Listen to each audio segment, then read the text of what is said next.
Welcome back to the Quick Chat in the Cadillac. My name is SG. I'd like to explore the simplicity of complexity. If you don't know, this is my show where I break it down for you, both real and quick.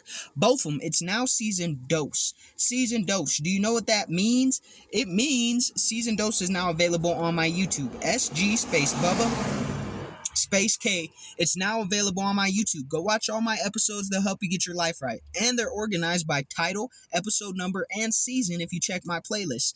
So I don't know what the fuck you're doing here. Get to it.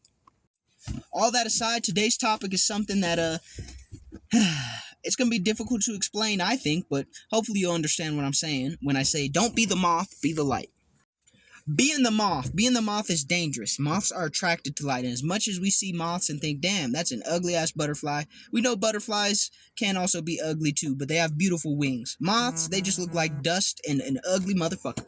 Shout out to all the moths out there. But anyways, don't be a moth. Moths, as we all know, are attracted to the light, and they eat through clothes and shit like that. But when I say don't be a moth, I'm referencing the light itself. Moths will always go towards the light. What happens when there's a fire or, electric bug zapper? The moth dies. Okay. Sometimes the moth is too attracted to the light so much so that it burns its own damn self to death. Gone.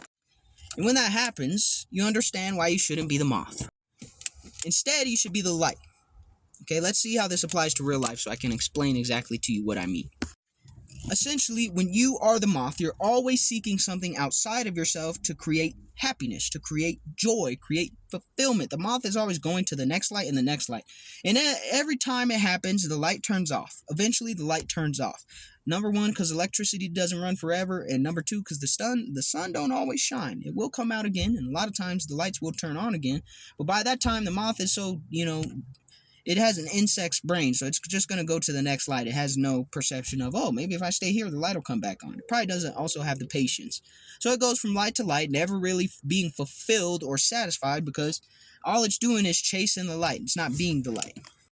The light, on the other hand, just is. One of the fastest and most powerful things in the world is light. It can suffocate someone. It could take you out. Too much light could blind you. But it's also very consistent. It can illuminate your life, and it can provide clarity. It can provide a boost in your mood. It can provide productivity. So be the light. You see, the light is very consistent. It's on when it's on, and it's not when it's not. The light is there to produce, to bring something, to add value to its environment, to add value to its circumstances. That's why the moth is drawn to it, because if you ask me, the moth wants to be the light, but it doesn't want to be the light. The light has a very specific role. It's got to be on. You got to be able to rely on the light. When you flick a switch and the light don't come on, shit starts getting fucked up until you figure out how to get the light back on, especially if you're trying to get some shit done. We rely on the light, period, point blank. Now, in a spiritual sense and as human beings, the darkness is very important too, but for the purpose of this metaphor, we're not as concerned about the darkness for now. The moth, on the other hand, is just going to go wherever the light is. It's very fickle. It's, if the moth is a rolling stone, anywhere the light comes on is its home. It doesn't really have a foundation. It doesn't really have anything, any purposeful role in existence. I mean, I'm sure there's some bugologists out there that will say, well, actually, moths do this for the environment. And to them, I say, shut the fuck up. That's not really what I'm talking about. Its behavior doesn't really add anything other than the spectacle of watching a moth fly into a light bulb over and over. If you notice, the moth never actually gets into the light until, metaphorically, when it dies. The moth just sits there, or it burns itself to death when it actually touches the bug zapper, or, God forbid, a moth goes all the way into the sun, or a fire, for God's sake. It'll even get smoked out sometimes. It'll suffocate itself on smoke trying to get too damn close to the fire. See, the moth has a small brain. It's very focused on one thing, the light. Instead of actually having a purpose and actually going out there and accomplishing its purpose, aside from reproducing, it just goes to the light, thunk, click, and hits it over and over. You ever seen a street light and you just hear tick, tick, tick? That's the moths flying into the fucking street light because they have no other purpose but to try to become the light. But here's the thing. Moths and lights are not the same thing. I think that would be pretty dumb for you to say that they are, and I think you probably think I'm stupid for bringing that up, but it's easy to recognize and simple to see. So instead of going out there and being what the moth is supposed to be, it wants to fly into street lights and artificial lights over and over and over and eat through our clothes and shit. Doesn't seem like a very fulfilling purpose? No. Does it seem like a very fulfilling life? No, not at all. So why would you act like the light? If you're gravitating, or why would you act like a moth, rather? If you're gravitating towards people because you see something valuable in them, and then you just keep trying to become them over and over and over, it's never going to work because you're not them. The moth is not the light. The light is the light. The moth is the moth. It's your job to become you to the best level that you could be. Moths could be out here traveling the world, soaring around, building nests, and becoming productive like ants. No, instead they fly into light bulbs over and over and eat clothes and shit like that. They could even be good at just going to clothing warehouses and eating all the clothes in there, but they don't focus on that. They focus on the fucking light because they're so obsessed with it.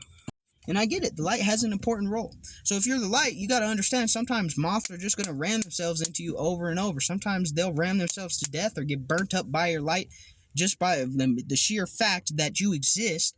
They're obsessed with you. Whether that's good or bad is up for you to decide. But if you ask me, I think it's just fucking annoying. Because now you have to deal with the presence of something that's consistently attracted to you and then just disappears when you're in the moments where you're not shining. When you're in the moments where the light goes away, you have no value to that moth. So why in the fuck do you care about the moths? You don't.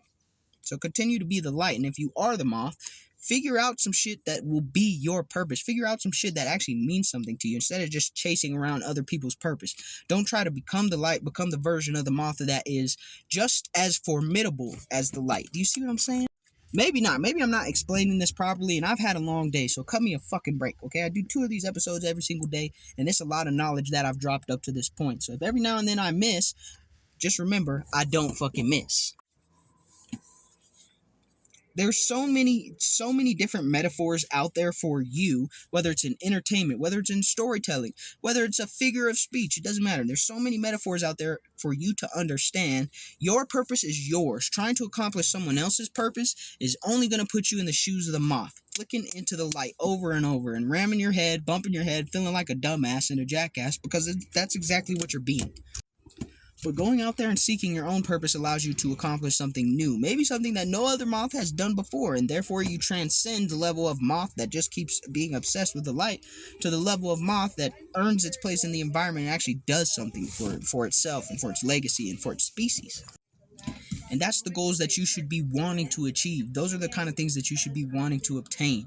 If you're obsessed with other people's light, if you're obsessed with other people's purpose, the street light comes on for 3 hours every fucking day. The moth, do you think if it knew that, it would be obsessed with the street light? Probably not as much, but hey, moths are dumb, so maybe. Currently they are obsessed with it. And when it can't figure out how to become the street light, it moves on to the next one and does the same exact shit. Seems like a pretty sad life to have and to experience. What I would want to experience is a purpose, a mission, something I can accomplish or at least try to accomplish and say that I made progress on. So don't be the moth, be the light. This is a short episode. I don't really give a shit, but anyways, peace.